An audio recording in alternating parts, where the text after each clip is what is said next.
السلام علیکم ورحمۃ اللہ وبرکاتہ۔ میرے گھر بیٹے کی پیدائش ہوئی تو میری بہن نے روتے ہوئے اپنی جھولی پھیلا دی۔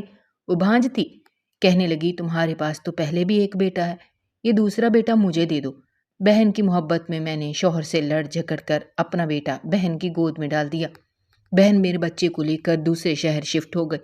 3 سال بعد جب میں اور میرا شوہر بچے کی یاد میں تڑپ کر میری بہن کے گھر پہنچے تو میرے قدموں تلے سے زمین نکل گئی، کیونکہ میری بہن نے تو میرے بچے کی میں اپنا بچہ کسی کو نہیں دوں گا، زاہد نے بڑے سخت لہجے میں کہا تھا۔ میں بھی اپنی ضد میں اڑی ہوئی تھی۔ میں نے کہا آخر آپ کو مسئلہ کیا ہے؟ وہ میری سگی بہن ہے، پچھلے 10 سال سے اولاد کے لیے ترس رہی ہے اور اللہ نے ہمیں پہلے سے اولاد دی ہے، اور آپ جانتے ہیں کہ ابھی حمزہ 1 سال کا بھی نہیں ہوا۔ میں 2 بچوں کی ذمہ داری نہیں سنبھال سکتی، اور نہ ہی آپ کے حالات ایسے ہیں کہ آپ 2 بچوں کی کفالت کر سکو۔ میں نے زاہد کو سمجھانا چاہا لیکن وہ اکھڑ گیا، کہنے لگا میری اولاد میری ذمہ داری ہے، میں محنت کروں، مزدوری کروں، اینٹیں اٹھاؤں، پتھر اٹھاؤں، کچھ بھی کروں، لیکن میں اپنا بچہ خود پالوں گا، میں اپنا بچہ کسی کو نہیں دوں گا۔ مجھے 6واں مہینہ تھا جب اپنی بہن کے بے پناہ اصرار پر میں نے زاہد سے پہلی بار یہ بات کی، لیکن وہ تو سنتے ہی ہتے سے اکھڑ گیا۔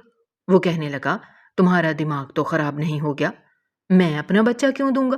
لیکن میں نے روتے ہوئے زاہد سے کہا اگر آپ کی بہن 10 سال سے بے اولاد ہوتی اور آپ کے سامنے آنسو بہاتی، روتی گڑ گڑاتی، تو کیا آپ اپنا بچہ اسے نہیں دیتے؟ میری بات سن کر زاہد کچھ دیر خاموش ہو گیا۔ میں نے کہا بتائیں مجھے، اگر آپ کی بہن بھانج ہوتی اور اس کے پاس اولاد ہونے کا کوئی آسرا نہیں ہوتا تو کیا آپ بھی اپنی بہن کو یوں خالی ہاتھ لوٹا دیتے؟ میرے بہتے آنسو دیکھ کر زاہد کہنے لگا میں اپنی بہن کو بھی خالی ہاتھ لوٹا دیتا، میں اپنا بچہ کسی کو نہیں دینا چاہتا، اور نہ ہی میں اپنا بچہ کسی کو دوں گا۔ میں اپنی بہن کو حامی بھر چکی تھی، اور 4 ماہ بعد میری بہن بچہ لینے کے لیے آ رہی تھی۔ وہ دوسرے شہر میں رہتی تھی۔ میں نے اس 4 ماہ میں زاہد کو ہر صورت منانا تھا تاکہ وہ دوسرا بچہ دینے کو تیار ہو جائے۔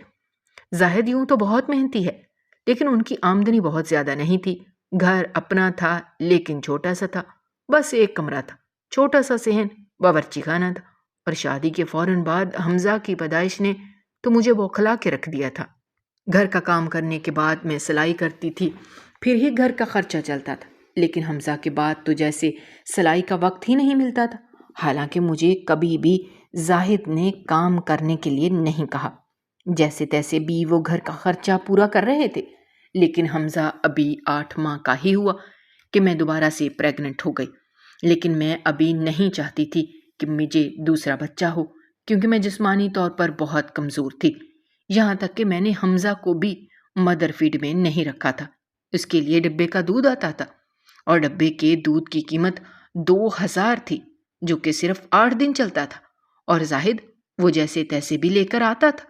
وہ ٹھیکے پر گھر بنواتا تھا، بجلی کا کام بھی کرنا جانتا تھا، اور جو وقت بچ جاتا وہ بائیکا چلاتا تھا۔ کبھی رات کے 1 بجے واپس آتا تو کبھی 2 بجے واپس آتا۔ جب آتا تو تھکن سے چور ہوتا تھا۔ میں اسے کہتی کہ کیوں اتنی محنت کرتے ہو، کیا تمہیں آرام کی ضرورت نہیں ہے؟ وہ کہنے لگا بچے پالنے ہیں یار، گھر کے اخراجات ہیں، کوئی بات نہیں، بس تم اپنا خیال رکھو، حمزہ کا خیال رکھو، کیونکہ وہ بھی پیدائشی طور پر کمزور تھا۔ آئے دن کبھی اسے بخار ہو جاتا تو کبھی پیٹ میں درد کا مسئلہ رہتا۔ میں انہیں الجھنوں سے نہیں نکل پائی تھی کہ جب یہ خبر مجھ پر ایک اور بڑی ذمہ داری بن کر ٹوٹی تھی۔ زاہد اس بار بھی خوش تھا، مسکرا رہا تھا۔ وہ کہنے لگا چلو اچھی بات ہے، حمزہ کا کوئی بہن بھائی آ جائے گا تو اس کا دل بھی لگا رہے گا۔ میں نے کہا کیا ہو گیا ہے آپ کو؟ ہم کن حالات سے گزر رہے ہیں، یہ آپ کو اندازہ نہیں؟ میری بات پر اس کے ماتھے پر بل پڑے۔ وہ کہنے لگا کیوں کفران نعمت کر رہی ہو؟ اپنی بہن کو ہی دیکھ لو، 10 سال سے وہ بچے کے لیے تڑپ رہی ہے۔ خبردار جو تم نے میرے بچوں کو گرانے کی کوشش کی، اللہ پاک دے رہا ہے اس کا شکر ادا کرو۔ میں نے کہا جس کو ضرورت ہے اسے تو دے نہیں رہا، اور جس سے ایک نہیں پالا جا رہا اس کو دوسرا بھی دے رہا، یہ کہاں کا انصاف ہے؟ میری بات شاید زاہد کو بہت بری لگی۔ وہ کہنے لگا جمیلہ، اگر ایک لفظ بھی اور کہا تو ہاتھ اٹھ جائے گا میرا، اور غصے میں اس نے یہ بات کہی تھی۔ میں چپ ہو گئی، حالانکہ زاہد اس مزاج کا نہیں تھا، وہ بہت نرم مزاج انسان تھا۔ میری شادی کو 2 سال گزر گئے تھے، لیکن مجال ہے کہ اس نے کبھی مجھ سے سخت لہجے میں بات کی ہو۔ غریب تھا لیکن مجھے کبھی تنگی نہیں دی تھی۔ خود 3 جگہ محنتیں کرتا تھا، ہر وقت کپڑے میلے کچیلے رہتے تھے، لیکن جب یہ دیکھتا کہ میری طبیعت ٹھیک نہیں ہے تو صبح سویرے میرے اٹھنے سے پہلے گھر کے کئی کام کرتا تھا۔ واشنگ مشین میرے ابا نے مجھے جہیز میں دی تھی، صبح اٹھ کر وہ کپڑے دھوتا، پھر کچن کی صفائی کرتا تھا، صحن میں بھی جھاڑو لگا دیتا، پھر اپنا ناشتہ بنا کر کام پر چلا جاتا۔ حمزہ کی وجہ سے میں رات بھر سو نہیں پاتی تھی کیونکہ وہ بہت تنگ کرتا تھا۔ رات کو مجھے زاہد کا بھی بڑا خیال ہوتا کہ دن بھر کام کر کے آتا ہے، رات تک بائیکا چلاتا ہے، اس لیے میں حمزہ کو لے کر باہر آ جاتی، لیکن جب وہ دیکھتا کہ میں کمرے میں نہیں ہوں تو میرے پیچھے آ جاتا اور کہتا کیا ہوا، تم کمرے میں کیوں نہیں ہو؟ میں کہتی یہ رو رہا ہے، تمہاری نیند خراب ہوگی۔ وہ کہنے لگا مجھے تو ایسے نیند نہیں آتی۔ میں نے کہا کیا ہو گیا ہے، بیمار پڑ جاؤ گے۔ میں نے کہا کوئی بات نہیں، میرا بچہ ہے، اسے مجھے دو، تم جا کے آرام کرو۔ مجھے حیرت ہوتی تھی اس پر، اور میں دل سے زاہد سے بے پناہ محبت بھی کرتی تھی اور اس کی عزت بھی کرتی تھی، کیونکہ وہ ہر مشکل میں میرے ساتھ میرا احساس کرتا تھا۔ اس کے پاس بے شک دولت نہیں تھی، نہ ہی پیسوں کی فراوانی تھی، لیکن عزت بہت دیتا تھا، میرا احساس بہت کرتا تھا، اور شاید عورت کے لیے یہ چیز بہت بڑی ہوتی ہے۔ جب میں نے آپا کو یہ بات بتائی کہ میں دوسری بار پریگننٹ ہو گئی ہوں تو میری آپا نے ایک ٹھنڈی آہ بھری تھی۔ وہ کہنے لگی جسے اللہ دیتا ہے چھپڑ پھاڑ کر دیتا ہے، اور جسے تشنا رکھتا ہے اس کے 10 سال گزار دیتا ہے۔ ارے میں تو اپنی سونی کوکھ کو دیکھ کر تڑپتی ہوں۔ پھر مجھ سے کہنے لگی جمیلہ اگر میں تم سے کچھ مانگوں تو کیا تم مجھے دے دو گی؟ میں بدلے میں تمہیں پورے 10 لاکھ روپے دوں گی۔ دیکھو میرے پاس پیسوں کی کوئی کمی نہیں ہے۔ میری آپا ویسے بھی میری مالی مدد کرتی رہتی تھی، وہ جانتی تھی کہ زاہد کا کام اتنا اچھا نہیں ہے، لیکن جب دل چاہتا تو مجھے کبھی 10,000 کبھی 5,000 بھجوا دیتی۔ 10 لاکھ کا سن کر تو میری آنکھیں پھٹی کی پھٹی رہ گئیں۔ ابھی کچھ دن پہلے ہی زاہد نے مجھ سے ذکر کیا تھا کہ اگر 10 لاکھ کی رقم ہو تو مجھے ایک دکان مل رہی ہے، اگر میں وہاں بیٹھ جاؤں تو مجھے الیکٹریشین کا کافی کام ملے گا۔ دکان چھوٹی ہے لیکن بیٹھنے کا ٹھکانہ مل جائے گا تو کام کی کمی نہیں ہے۔ ابھی تو مجھے خود مانگنا پڑتا ہے، منتیں کرنی پڑتی ہیں۔ میں سوچنے لگی کہ اگر یہ 10 لاکھ ہمیں مل جائیں تو زاہد کو بھی تھوڑا سا سکون مل جائے گا، بیچارہ دن رات محنت کرتا ہے، پھر جا کے پیسوں کی شکل دیکھنی نصیب میں ہوتی ہے۔ پھر اپنی دکان ہوگی، اپنا کام ہوگا تو وہ بھی رات بھر بائیکا نہیں چلائے گا۔ لیکن میں نہیں جانتی تھی کہ جب میں اس بات کا ذکر زاہد سے کروں گی تو وہ تو غصے میں آگ بگولا ہو جائے گا۔ زاہد نے تو مجھے صاف انکار کر دیا تھا، لیکن میں اپنی بہن سے وعدہ کر چکی تھی۔ میں نے نوٹ کیا کہ زاہد نے مزید محنت شروع کر دی تھی، رات کو 3 بجے تک بائیکا چلانے لگا تھا، صبح بھی جلدی کام پر نکل جاتا تھا۔ آج رات وہ آیا تو بے حد تھکا ہوا تھا، جیسے ہی میں نے دروازہ کھولا تو چکرا کر زمین پر گر گیا، میری تو گویا جان نکل گئی تھی۔ میں نے کہا زاہد کیا ہوا ہے آپ کو؟ شاید نیند پوری نہ ہونے کی وجہ سے اس کو چکر آ رہا تھا۔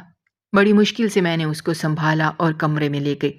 وہ بے سدھ سو چکا تھا، صبح دیر سے اٹھا، لیکن جیسے ہی اٹھا کہنے لگا تم نے مجھے جگایا کیوں نہیں؟ میں نے کام پر جانا تھا۔ میں نے کہا کیوں ضد نہیں چھوڑ دیتے؟ کیوں یہ نہیں مان لیتے کہ ابھی ہماری پوزیشن نہیں ہے کہ ہم 2 بچوں کی ذمہ داری اٹھائیں؟ میری بہن بہت پیار سے میرے بچے کو پالے گی، اسے ممتا کا پیار دے کے تمہارا بچہ ایک اچھی زندگی گزارے گا، ایک اچھے اسکول میں پڑھے گا، پھر جتنی میری بہن اولاد کے لیے ترسی ہوئی ہے وہ تو اسے سینے سے لگا کے رکھے گی، اور میرا بہنوئی بھی۔ آپ کیوں نہیں مان جاتے؟ ابھی ایک بچہ پالنے میں آپ تھک چکے ہیں، اور دوسرا بچہ اگر ہو گیا تو کیا 24 گھنٹے کام کرتے رہو گے؟ آرام نہیں کرو گے تو بیمار پڑ جاؤ گے، تو پھر میرا کیا ہوگا؟ حمزہ کا کیا ہوگا؟ زاہد اپنی ضد چھوڑ دو پلیز، میری بات مان لو۔ شاید وہ بھی تھک چکا تھا۔ وہ کہنے لگا ٹھیک ہے۔ میں نے کہا کہ میری بہن کہہ رہی ہے کہ ڈاکٹر کا خرچہ تک وہ بھرے گی، مجھے ہر مہینے پیسے بھیجے گی، کھانے پینے کے لیے، اچھی خوراک کے لیے، اور ڈاکٹر کی فیس بھی بھیجے گی۔ اور پھر بچے کا کیا ہے؟ ہم پھر سے اللہ تعالیٰ سے بچے لے لیں گے جب آپ کے حالات کچھ بہتر ہوں گے۔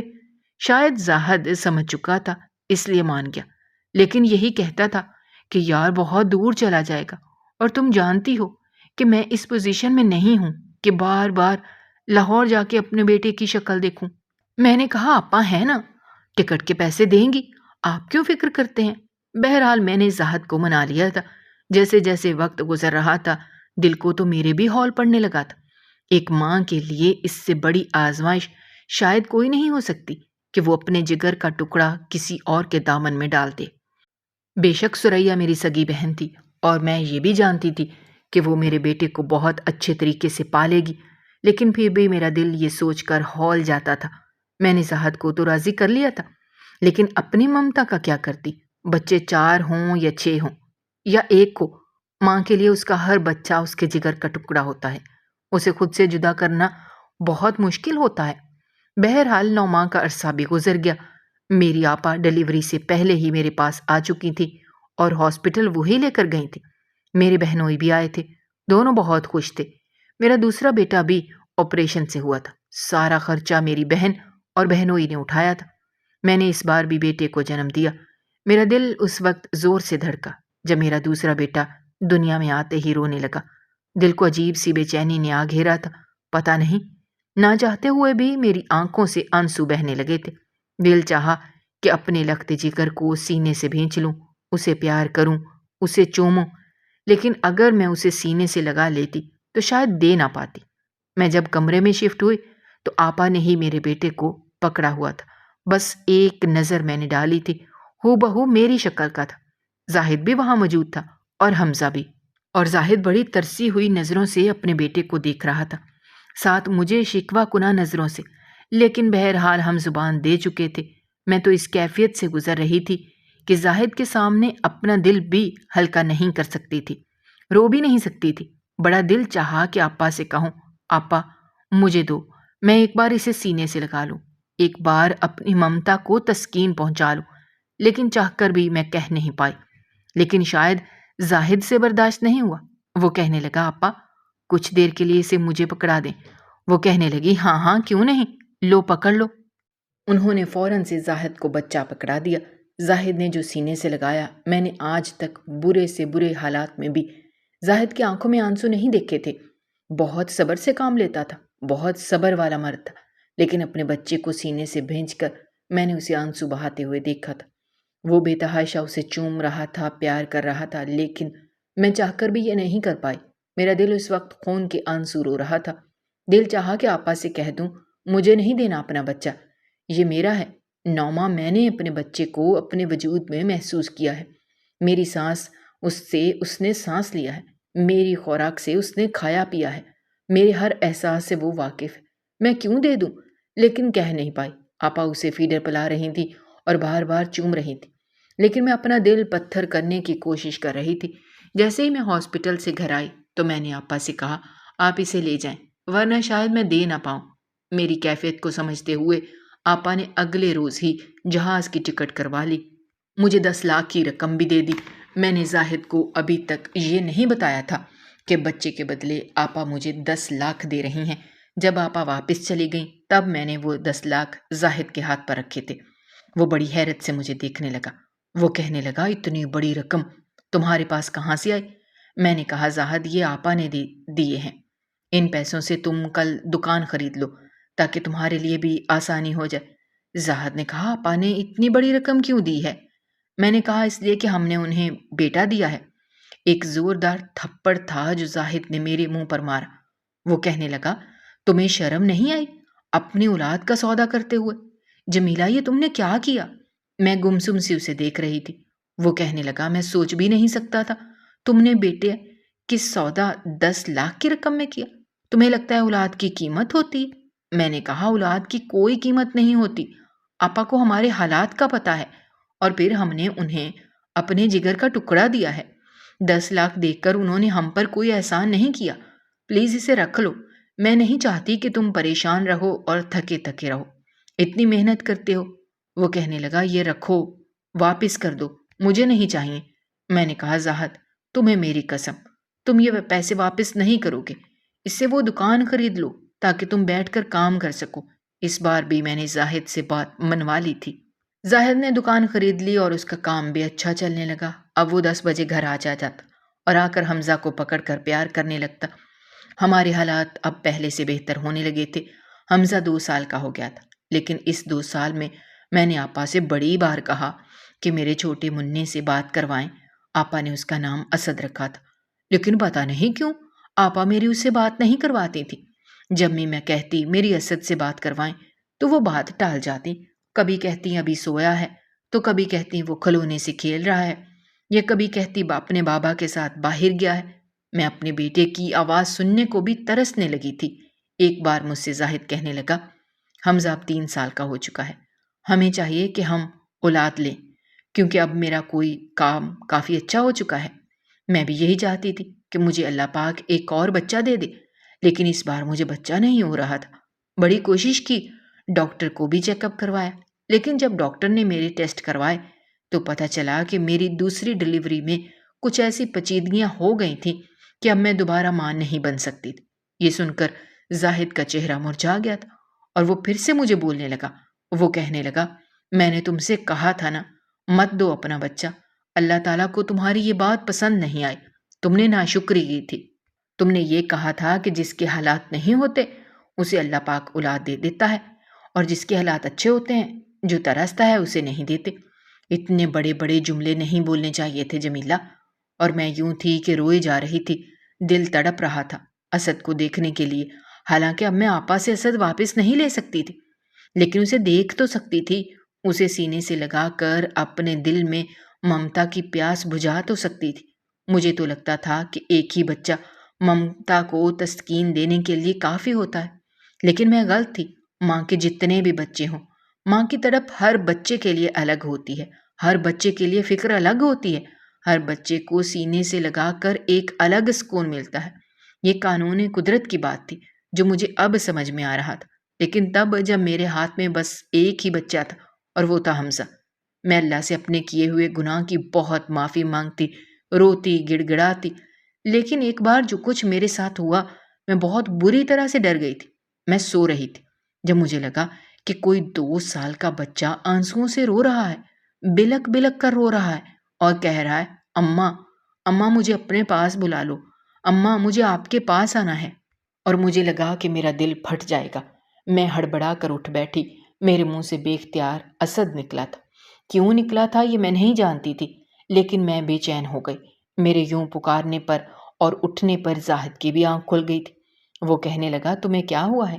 میں نے کہا، پتہ نہیں، ایسا لگ رہا ہے میرا بچہ رو رہا ہے۔ زاہد کہنے لگے، اب اسے سوچنا چھوڑ دو، جب دے دیا ہے تو بس دل بھی بڑا کرو۔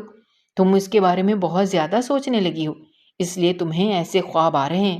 مجھے بھی یہی لگا تھا، ایسا ہی ہے، لیکن ایسا نہیں تھا، بات کچھ اور تھی۔ میں بے چین رہنے لگی تھی۔ میں شاید اس واقعے کو بھول جاتی یا فراموش کر دیتی، لیکن اگر یہ واقعہ ایک ہی بار ہوتا، اور وہ اکثر مجھے خواب میں نظر آتا، کبھی ایسا لگتا کہ جیسے اس کے منہ سے خون نکل رہا ہے، تو کبھی یوں دکھائی دیتا جیسے اس کی آنکھوں سے خون بہہ رہا ہے اور وہ مجھے پکارے جا رہا ہے۔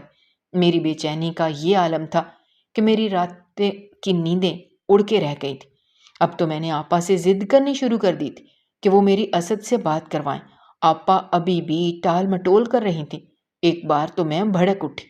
میں نے کہا، آپا میری اسد سے بات کیوں نہیں کروا رہی؟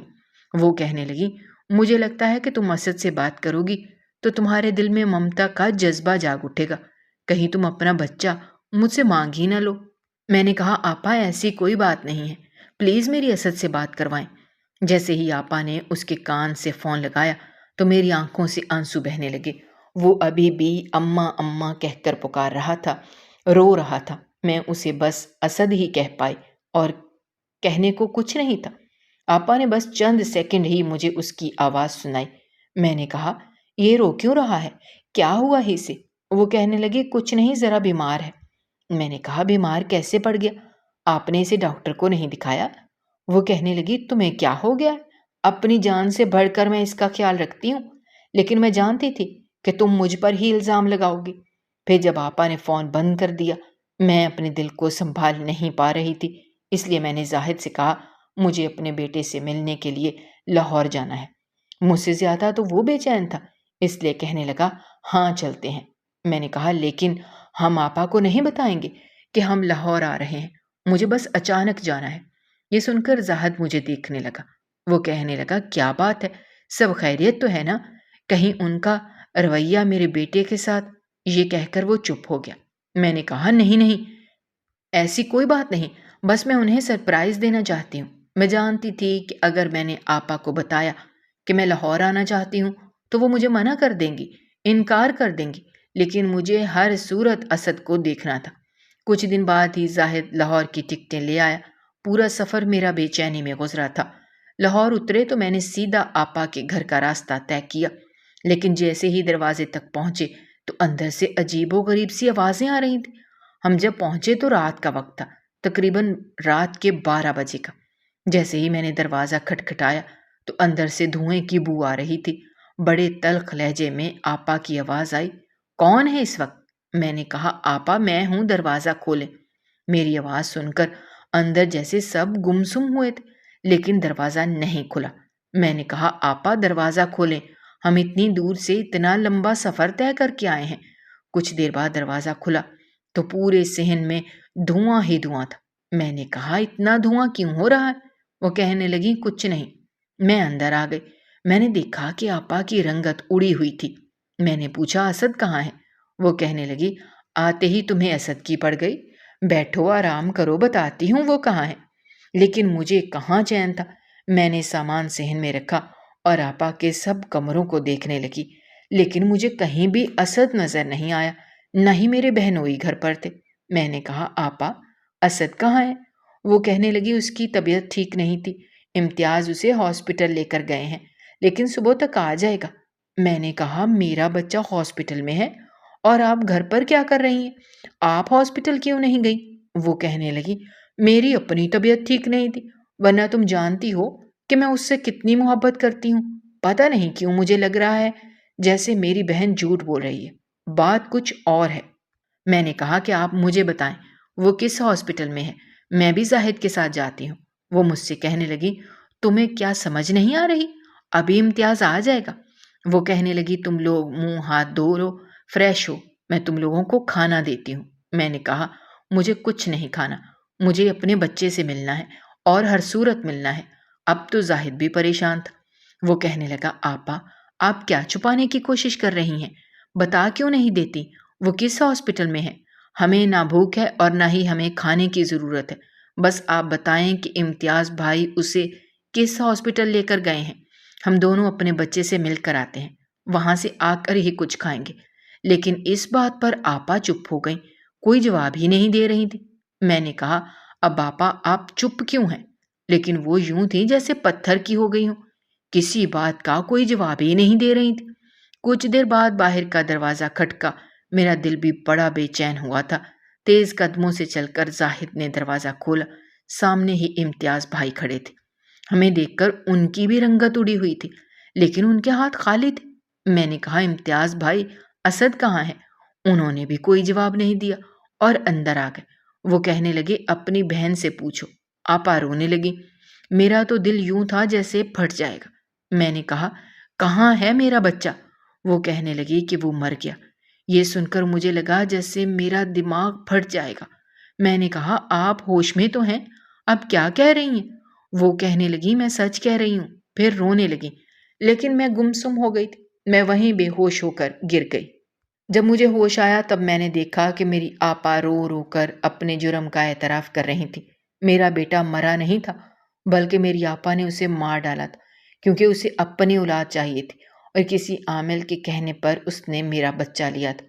عامل نے کہا تھا اگر تم کسی کا بچہ لو اور 2 سال تک اسے پالو، پھر اس کی بلی چڑھاؤ تو وہ تمہیں اپنی اولاد ہوگی، اور آج ہی انہوں نے میرے بچے کو مار کر کچھ غلط عمل کیے تھے اور امتیاز بھائی نے ان کا ساتھ دیا اور میرے بچے کو دفنا دیا۔